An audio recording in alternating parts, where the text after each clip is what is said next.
Hello friend, welcome back to my channel. आज हम लोग बात करेंगे कि स्टैटिक और नॉन स्टैटिक क्या होता है, दोनों में क्या डिफरेंस है, दोनों का कैसे यूज करते हैं।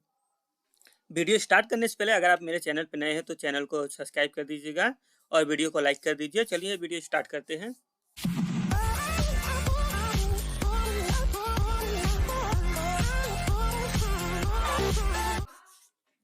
तो हम वन बाय वन बात करेंगे। तो सबसे पहले हम बात कर लेते हैं स्टैटिक मेंबर, इसको समझ लेते हैं क्या होता है प्रोग्रामिंग के थ्रू। फिर हम बात करेंगे नॉन स्टैटिक मेथड के बारे में। तो स्टैटिक मेथड जो होता है कि ऐसे जो भी क्लास लेवल मेंबर होते हैं जिसके स्टार्टिंग में स्टैटिक कीवर्ड का यूज हो जाता है, उसको हम स्टैटिक मेंबर बोलते हैं। जैसे मान लीजिए आप एक वेरिएबल डिक्लेयर कर रहे हैं क्लास लेवल पे और उसके स्टार्टिंग में आपने स्टैटिक लगा दिया, या आप एक मेथड बना रहे हैं उसके स्टार्टिंग में स्टैटिक लगा दिया, तो वो आपका हो जाता है स्टैटिक मेथड या स्टैटिक मेंबर। अब जो स्टैटिक मेंबर होता है ये कई टाइप के होते हैं। जैसे एग्जांपल के लिए static variable, static method, static import और स्टैटिक ब्लॉक। एक और होता है स्टैटिक इनर क्लास। तो जितने भी स्टैटिक मेंबर होते हैं उनको कंपाइलर क्या करता है, आइडेंटिफाई कर लेता है और उनको मेमोरी देता है मेथड एरिया में, वो भी at the class login time. मतलब ये जब हम क्लास को लोड करते हैं ना, उसी समय इन सबको मेमोरी मिल जाता है। तो ये इसका एक एडवांटेज होता है कि हमें जब ये क्लास लोडिंग के टाइम ही ये मेमोरी मिल गया है तो हमें इसका फिर ऑब्जेक्ट बना के एक्सेस करने की ज़रूरत नहीं होगा, हम उसको डायरेक्ट एक्सेस कर सकते हैं क्योंकि मेमोरी उसको मिल गया है। वही अगर नॉन स्टैटिक है तो उसको मेमोरी नहीं मिलता है क्लास लोडिंग के टाइम में। जब तक हम ऑब्जेक्ट नहीं बनाएंगे उसको मेमोरी नहीं मिलेगा। तो उसके लिए हमें नॉन स्टैटिक में ऑब्जेक्ट बना के हमें तब हम उसको एक्सेस करेंगे। तो मेन डिफरेंट यही होता है स्टैटिक और नॉन स्टैटिक में। एक को मेमोरी क्लास लोडिंग के टाइम में मिल जाता है, एक को ऑब्जेक्ट बनाने के समय में। तो हम एक को डायरेक्ट एक्सेस कर सकते हैं बिना ऑब्जेक्ट के, और एक नॉन स्टैटिक को हम ऑब्जेक्ट बना के एक्सेस करेंगे। तो चलिए हम प्रोग्रामिंग में समझते हैं। तो सबसे पहले हम बात करते हैं स्टैटिक वेरिएबल क्या होता है। तो जब भी हम कोई वेरिएबल डिक्लेयर करते हैं क्लास लेवल के टाइम में, जैसे इंट इज इक्वल टू 30, और इसके मैं स्टार्टिंग में स्टैटिक कीवर्ड का यूज कर लूँ, तो ये आपका होता है स्टैटिक वेरिएबल। और ये जो स्टैटिक वेरिएबल होता है ये केवल क्लास लेवल में हो सकता है। हम स्टैटिक वेरिएबल अगर हम चाहें कि लोकल वेरिएबल में बना दें जैसे मेथड के अंदर, तो ये पॉसिबल नहीं होता, ये आपको एरर देगा। हम इसको एक्सेस तो कर सकते हैं पर हम डिक्लेयर नहीं कर सकते static variable inside the method. और हम इसको चाहे तो यहाँ पे प्रिंट कर सकते हैं ए। अब ये क्या होगा, यहाँ पे जब हम इस क्लास को रन करेंगे तो सबसे पहले स्टैटिक वेरिएबल को मेमोरी मिल जाएगा और ए की वैल्यू 30 उस मेमोरी में असाइन हो जाएगा। और फिर जब मेन मेथड रन एग्जीक्यूट करेगा, जेबीएम डायरेक्टली मेन मेथड को ही कॉल करता है एग्जीक्यूशन के टाइम में, तो मेन मेथड को कॉल करने से पहले ये इसको मेमोरी मिल जाएगा। तो जब मेन मेथड को कॉल करेगा तो यहाँ पे ए है, तो इसको मेमोरी से ए मिल जाएगा और 30 प्रिंट कर देगा। और ये जो स्टैटिक वेरिएबल होता है या फिर जो भी स्टैटिक मेंबर होते हैं, उनको बस केवल एक ही तरीका नहीं है कि हम केवल डायरेक्ट एक्सेस कर सकें। हम उसके पास हमारे पास बहुत है। जैसे हम उसको क्लास नेम के साथ एक्सेस कर सकते हैं। चलिए, एक पहला मेथड ये हो गया। दूसरा मेथड होता है क्लास लेवल के साथ, और तीसरा मेथड होता है हम ऑब्जेक्ट बना के कर लें एक्सेस।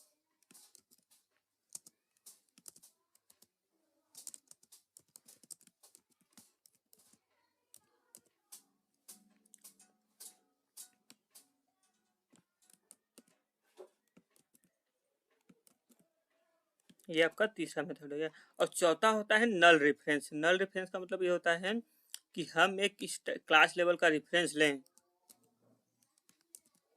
पर हम इसमें नल डाल दें। इसको बस टेस्ट का नाम देते हैं, और हम फिर चाहें तो इसको डायरेक्ट हम ऐसे एक्सेस कर सकते हैं।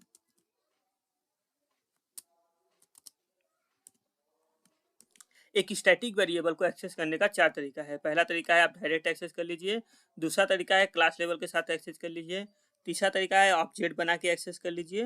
और चौथा तरीका होता है आप क्लास लेवल रेफरेंस में नल असाइन कर दीजिए और फिर उसको एक्सेस करिए। तो ये नल रेफरेंस एक्सेस हो गया। अब इसको रन कर, ये देखिए चारों केस में 30 प्रिंट कर रहा है। तो ये होता है आपका स्टैटिक वेरिएबल। और अब हम समझते हैं स्टैटिक मेथड क्या होता है। तो स्टैटिक मेथड भी वही होता है, हम एक मेथड क्रिएट करें वाइड m1,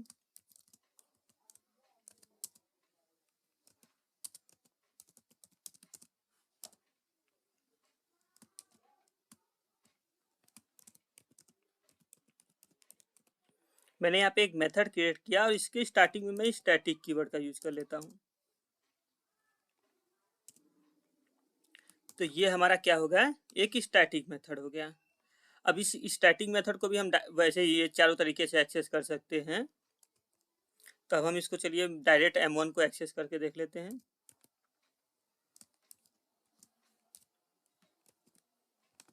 और रन करते हैं तो ये आपका M1 मेथड एग्जीक्यूट हो गया। तो ये था आपका स्टैटिक वेरिएबल और स्टैटिक मेथड। ये जो मेन मेथड होता है ये भी आपका स्टैटिक मेथड होता है, क्योंकि इसके स्टार्टिंग में देखिए डिक्लेरेशन पार्ट में हमने स्टैटिक लगाया है। तो जो हमारा मेन मेथड होता है वो भी हमारा स्टैटिक मेथड होता है। अब हम देखते हैं स्टैटिक ब्लॉक क्या होता है। तो एक हम एम्प्टी ब्लॉक क्रिएट करते हैं कुछ इस टाइप का। तो ये हमारा कहलाता है ब्लॉक। अब इसी के स्टार्टिंग में अगर हम स्टार्टिंग में एक स्टैटिक कीवर्ड का यूज कर लें तो ये आपका हो गया स्टैटिक ब्लॉक। अभी जो आपका स्टैटिक ब्लॉक होता है ये इसलिए दिया गया है कि जब हम क्लास को लोड करते हैं ना उसके सबसे पहला जो टास्क होता है वो स्टैटिक ब्लॉक को एग्जीक्यूट करने का होता है। तो सबसे पहले जो मेथड मतलब जो भी हमारा प्रिंट होगा वो स्टैटिक ब्लॉक के अंदर जो भी हम प्रिंट करेंगे वही प्रिंट होगा। तो चलिए हम एक बार ट्राई करके देख लेते हैं। हम स्टैटिक ब्लॉक को कहीं पे कॉल करने का भी जरूरत नहीं होता है, हम इसको कॉल नहीं कर सकते। हम बस डायरेक्ट इसको एक ही टाइम एग्जीक्यूट होगा और वो भी क्लास लोडिंग के टाइम में।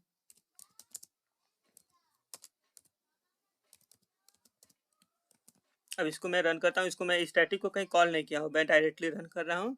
तो सबसे पहले स्टैटिक ब्लॉक प्रिंट हुआ। अब मान लीजिए यहीं पे मैं बहुत सारे स्टैटिक ब्लॉक बना दूँ, बहुत सारा स्टैटिक वेरिएबल बना दूँ, मेथड बना दूँ। तो ये क्वेश्चन होगा कि कौन सा पहले एग्जीक्यूट होगा। तो ये जिस ऑर्डर में आप डिफाइन करेंगे उसी ऑर्डर में एग्जीक्यूट होगा। जैसे के लिए स्टैटिक ब्लॉक तो सबसे पहले एग्जीक्यूट होगा, ये तो कंफर्म है, वो चाहे जहाँ पे रहे, चाहे मैं इसको यहाँ पे करूँ या फिर यहाँ पे करूँ, सबसे पहले स्टैटिक होगा।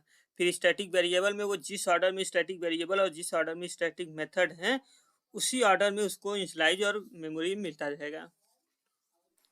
अब हमारा जो यहाँ पे स्टैटिक वेरिएबल है इंट है, मैं इसको क्लास टेस्ट वाले में एक्सेस करना चाहता हूँ। तो मैं कैसे एक्सेस करूँगा, यहाँ पे मैं लिखूँगा system.out.println, मैं ए को डायरेक्ट एक्सेस करता हूँ। तो अभी इधर देगा कि ए नाम का कोई वेरिएबल नहीं है, तो फिर हमें इस क्लास का जो नेम है उसके साथ उसको एक्सेस करना पड़ेगा। क्लास के नेम के साथ एक्सेस किया। अब मैं इसको रन करता हूँ। तो रन करूँगा तो सबसे पहले हमारा क्या होगा, स्टैटिक टेस्ट लोड होगा, क्योंकि उस क्लास को हमें एक्सेस करना है। तो जैसे ही लोड होगा तो उस क्लास में जितने भी स्टैटिक के फील्ड है सबको मेमोरी मिल जाएगा। जैसे स्टैटिक ये एग्जीक्यूट हो जाएगा, इसको मेमोरी मिल जाएगा, इसको भी मेमोरी मिल जाएगा मेथड एरिया में। उसके बाद सबसे पहले स्टैटिक ब्लॉक प्रिंट हो जाएगा, प्रिंट होने के बाद ये ए को प्रिंट करेगा। तो चलिए आउटपुट देखते हैं। तो स्टैटिक ब्लॉक, और ये जो स्टैटिक ब्लॉक है ये स्टैटिक टेस्ट क्लास का है, इसका नहीं है। वहाँ का प्रिंट हुआ, फिर 30 वहाँ का प्रिंट हुआ। अब मैं चाहता हूँ कि बिना मैं स्टैटिक टेस्ट का यूज़ किए डायरेक्ट ए को मैं एक्सेस करूँ। मैं यहाँ पे इसको ऐसे डायरेक्ट ए को यूज़ करना चाहता हूँ। तो इसके लिए हमें स्टैटिक इंपोर्ट करना होगा, और स्टैटिक इंपोर्ट के लिए हम पहले लिखेंगे इंपोर्ट, फिर स्टैटिक कीवर्ड का यूज़ करेंगे, और फिर हम अपने इस क्लास का नाम देंगे। जैसे ये हमारे com.vj स्टैटिक पैकेज में है, और डॉट यहाँ पे हम स्टैटिक टेस्ट, और जिस वेरिएबल को हमें यूज करना है ना उसको हम यहाँ पे डालेंगे। जैसे हमें मुझे ए को यूज करना है, ए को डालेंगे। अब हमारा यहाँ पे ये एक्सेस हो गया डायरेक्ट, ये आपका फिर प्रिंट हो गया। अब ये तो था हमारा स्टैटिक। अब बात करते हैं हमारा नॉन स्टैटिक। तो इसी क्लास में हम चेक करते हैं जितना जो भी था, जितना भी है बस वहाँ से हम स्टैटिक हटा देंगे। जैसे ये स्टैटिक ब्लॉक था, हम यहाँ से स्टैटिक हटा देते हैं। ये स्टैटिक वेरिएबल था, यहाँ से इसको हटा देते हैं। ये स्टैटिक मेथड था, इसको यहाँ से हटा देते हैं, और अभी के लिए इसको हटा देते हैं। तो ये हमारा स्टैटिक नॉन स्टैटिक ब्लॉक है, ये हमारा नॉन स्टैटिक वेरिएबल है, ये हमारा नॉन स्टैटिक मेथड है, ये तो स्टैटिक मेथड है। अब हम इसको एक्सेस कैसे करेंगे। तो सबसे पहला पॉइंट ये होता है कि ये जो नॉन स्टैटिक ब्लॉक होता है ये जब आपका कंस्ट्रक्टर कॉल होता है तभी ये एग्जीक्यूट होता है। और कंस्ट्रक्टर का कॉल कब होता है, जब हम ऑब्जेक्ट क्रिएट करते हैं। तो at the time of object creation static non static block will be executed. जब हम ऑब्जेक्ट को क्रिएट करेंगे तो उस समय हमारा नॉन स्टैटिक ब्लॉक क्रिएट होगा, और उसी समय हमारा जब हम ऑब्जेक्ट क्रिएट करेंगे तो ये जो स्टैटिक वेरिएबल है उसको मेमोरी मिलेगा, नॉन स्टैटिक वेरिएबल है उसको मेमोरी मिलेगा। नॉन स्टैटिक वेरिएबल को एक्सेस करने का मतलब नॉन स्टैटिक वेरिएबल या मेथड को एक्सेस करने का सिंपल सा रूल है, आप ऑब्जेक्ट बनाइए फिर उसको एक्सेस करिए। तो इसीलिए हम नॉन स्टैटिक वेरिएबल या फिर नॉन स्टैटिक मेथड, इसको अगर मुझे स्टैटिक में यूज करना है तो हमें ऑब्जेक्ट बनाना होगा। तो चलिए हम ऑब्जेक्ट बनाते हैं।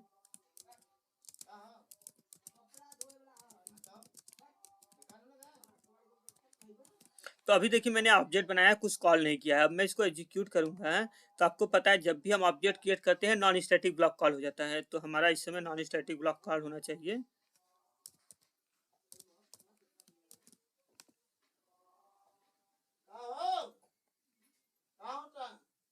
यहाँ पे देखिए नॉन स्टैटिक ब्लॉक आपका कॉल हो गया। अब हमने ऑब्जेक्ट बना लिया, अब हम किसी को प्रिंट करते हैं। जैसे अब मैं ए को डायरेक्ट एक्सेस करूंगा तो ये एरर देगा हमें। इसको अगर मैं क्लास के नाम के साथ एक्सेस करना चाहूँ, जैसे हम स्टैटिक को यूज करते थे, तो भी ये एरर देगा। हमें इसको क्या करना होगा, ऑब्जेक्ट के साथ ही एक्सेस करना होगा।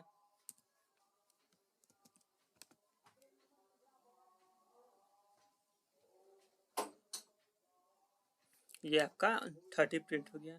उसी तरह हम मेथड को भी एक्सेस करेंगे। तो नॉन स्टैटिक मेंबर का मेन पर्पज यही है कि हम इसको ऑब्जेक्ट के थ्रू एक्सेस कर सकते हैं। अभी हमने ये तो समझ लिया क्या स्टैटिक होता है क्या नॉन स्टैटिक होता है, पर अब हमें ये कैसे पता चलेगा कि कब हम स्टैटिक को यूज करेंगे कब नॉन स्टैटिक को यूज करेंगे। तो इसका मेन एग्जांपल यही है कि मान लीजिए हम कोई प्रोजेक्ट बना रहे हैं एनिमल से रिलेटेड। तो एनिमल में सबसे पहले हमारा एक इंटरफेस होगा एनिमल नाम का। अब उस एनिमल इंटरफेस में हमारे पास बहुत सारे फील्ड होंगे, जैसे उसके आँख, पैर, मुंह और बहुत सारे हो गए, कान हो गए, नाक हो गए। ऐसे हम बहुत सारा उसको फील्ड डिफाइन कर देंगे। अब जितने भी एनिमल होते हैं सब एनिमल के पास दो ही आँख होते हैं। तो दो, ये जो दो है वो कॉमन है सब एनिमल के लिए। तो हम ये जो कॉमन चीज़ है इसको हम स्टैटिक वेरिएबल बनाएंगे। इससे क्या होगा, हमें जब भी हम ऑब्जेक्ट क्रिएट करेंगे उसमें हमें बार बार मेमोरी नहीं देना पड़ेगा इस फील्ड को। अब मान लीजिए हम 50 एनिमल बनाए और मैं इसको कॉमन नहीं दे रहा हूँ, तो उस 50 ऑब्जेक्ट में आई वाला जो पार्ट है वो आपका मेमोरी मिलेगा। तो 50 मेमोरी इसको मिल जाएगा। वही मैं इसको स्टैटिक बना दूं तो केवल एक ही वेरिएबल बनेगा। अब पर हम अगर मैं इसको नॉन स्टैटिक फील्ड बनाता था तो 50 ऑब्जेक्ट बनाऊंगा तो 50 में बनेगा। भले से मैं अब 50 ऑब्जेक्ट बना रहा हूँ पर मैं इसको स्टैटिक बनाया हूँ, तो स्टैटिक क्लास लोडिंग के टाइम में एक ही बार मेमोरी मिल जाएगा। हम इसको डायरेक्ट एक्सेस कर लेंगे, 50 ऑब्जेक्ट में मेमोरी नहीं मिलेगा। अब पैर है, पैर तो हो सकता है किसी का 2 हो, किसी का 4 हो, किसी को और ज्यादा हो। तो इसीलिए हम पैर को नॉन स्टैटिक बनाएंगे। जैसे आपका स्कॉर्पियन हुआ उसको ज़्यादा पैर होते हैं, डॉग हुआ उसके 4 होते हैं। तो इस तरह से पैर हमारा बहुत ज़्यादा हो सकता है, तो इसको हम नॉन स्टैटिक बनाएंगे।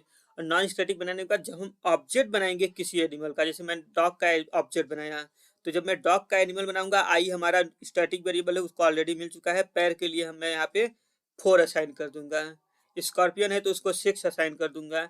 ऐसे करके मैं करूँगा। तो स्टैटिक मतलब स्टैटिक वेरिएबल हम तभी बनाते हैं कि जैसे कोई ऐसा फील्ड है जो कि कॉमन है सबके लिए, उसमें मतलब सेम वैल्यू सभी लोग शेयर करेंगे, तो उसको हम स्टैटिक में बनाएंगे।